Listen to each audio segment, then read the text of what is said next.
বাচ্চাদের টিফিন বক্সে সবসময় একঘেয়েমি খাবার দিতে দিতে বোরিং ফিল করছেন, তাহলে বানিয়ে নিতে পারেন এরকম একটি ঘরোয়া রেসিপিকে ইন্টারেস্টিং।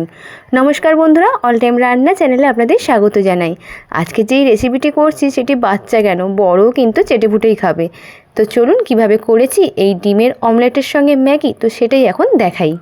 মাত্র 15 টাকা দিয়ে কিন্তু আপনারা এরকম সুন্দর একটি রেসিপি বানিয়ে দিতে পারেন বাচ্চাদের টিফিন বক্সে। প্রথমে নিয়েছি পেঁয়াজ কুচি, কাঁচা লঙ্কা কুচি, একটা ডিম, একটা সস আর একটা নিয়েছি ইপি ম্যাগি। প্রথমে ম্যাগিটাকে আগে করে নিতে হবে, যার জন্যে কড়াইতে জল দিয়ে দিলাম। জল একটু গরম হয়ে গেলে একটা কিন্তু ম্যাগি দিয়ে দিলাম। ম্যাগিটা দেওয়ার পর যেমনই ম্যাগি করতে হয় ঠিক তেমনইভাবে কিন্তু ম্যাগিটা করে নিতেই হবে। আর এই রেসিপিটি আপনারা মাত্র 7 মিনিটেই কিন্তু তৈরি করে নিতে পারেন। ম্যাগিটা দেখুন জলের মধ্যে মিলেমিশে গেছে। এর মধ্যে দিয়ে দিলাম ওই ম্যাগির মধ্যে থাকা মশলা। দেওয়ার পর ভালো করে কিন্তু নাড়িয়ে চাড়িয়ে নিতে হবে। আর কোনো রকম কিন্তু এই জলটাও রাখবো না, জলটাকে কিন্তু একদম ভালো করেই এইটার সঙ্গে মেরে নিতে হবে। দেখুন এর মধ্যে দিয়ে দিলাম একটু সয়া সস, একটু ভালো খাওয়ার জন্য একটু সয়া সস দিয়ে দিলাম। আর দিয়ে দিলাম একটু চাট মশলা, যাতে এটা একটু চটপটা লাগে এবং বাচ্চা কেন বড়রাও যেন একদম চেটেপুটে খায়।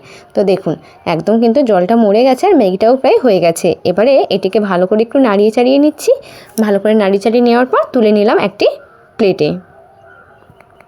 এরপর ডিমের অমলেট করার জন্য নিয়ে নিলাম একটা বাটি। তার মধ্যে দিয়ে দিলাম পেঁয়াজ কুচি, কাঁচা লঙ্কা কুচি। আপনারা যেমন ডিমের অমলেট করেন ঠিক তেমনভাবেই করতে পারেন। এখানে আপনারা টমেটো কুচিও দিতে পারেন, তো আমি দিলাম না।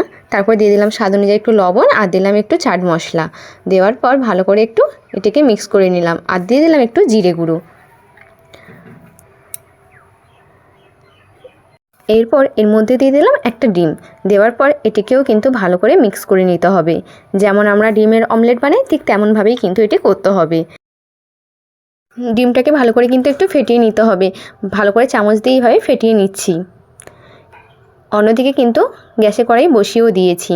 কড়াইটা অনেকটা গরম হয়ে গেছে। কড়াইয়ের মধ্যে দিয়ে দিলাম সর্ষের তেল। আপনারা সাদা তেলেও করতে পারেন, কিন্তু সর্ষের তেলে করলে একটু খেতে ভালো হয়। তো সর্ষের তেলটাকে এরকম খুন্তির সাহায্যে কড়াইয়ের চারপাশ দিয়ে দিলাম। তারপর ভালো করে একটু ফাটিয়ে নিয়ে ডিমটাও এর মধ্যে দিয়ে দিলাম। তারপর দুই পাশের কড়াই ধরে এরকম গোল করে করতে হবে। আমরা তো কম বেশি সবাই ডিমের অমলেট বানাতেই পারি। তো দেখুন এইভাবেই কিন্তু বানিয়ে নিতে হবে।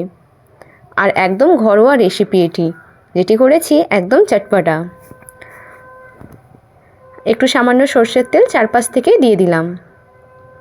তারপর খুন্তি দিয়ে একটু এরকমভাবে তুলে তুলে নিতে হবে।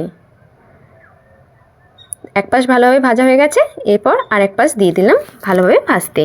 এর মধ্যে একটু সস দিয়ে দিলাম যাতে খেতে বেশ ভালোই লাগে। তারপরে দিয়ে দিলাম ওই আগে থেকে করে রাখা ম্যাগি। এরকম চামচের সাহায্যে এটিকে কিন্তু এক পাশেই দিলাম আর এক পাশ এইরকম খুন্তির সাহায্যে উল্টে দিলাম। একদম স্যান্ডউইচের মতো দেখতে হলো এবং খেতেও কিন্তু বেশ ভালোই হবে। তারপর ওপর থেকে একটু সস দিয়ে দিলাম, যাতে বাচ্চাদের কিন্তু দেখতেও ভালো লাগে এবং খেতেও ভালো লাগে। এরকম সস দেওয়ার পর খুন্তির সাহায্যে পুরোটা ভালো করে একটু মিশিয়ে দেব। দেখুন কি ইয়াম্মি দেখতে হয়েছে না? এরকম কিন্তু আপনারা বানিয়ে বাচ্চাদের টিফিন বক্সে অবশ্যই দিতে পারেন। বাচ্চারাও কিন্তু বেশ আনন্দই পাবে এবং আনন্দ উপভোগ করতে করতে এই খাবারটি খেয়েও নেবে। কি কেমন লাগলো রেসিপিটি? অবশ্যই যদি ভালো লেগে থাকে লাইক, কমেন্ট, শেয়ার এবং সাবস্ক্রাইব করে পাশে থাকার অনুরোধ রইল। বাড়িতে কিন্তু অবশ্যই ট্রাই করবেন। দেখা হবে নতুন একটা রেসিপি নিয়ে। সবাই ভালো থাকবেন, সুস্থ থাকবেন। ধন্যবাদ।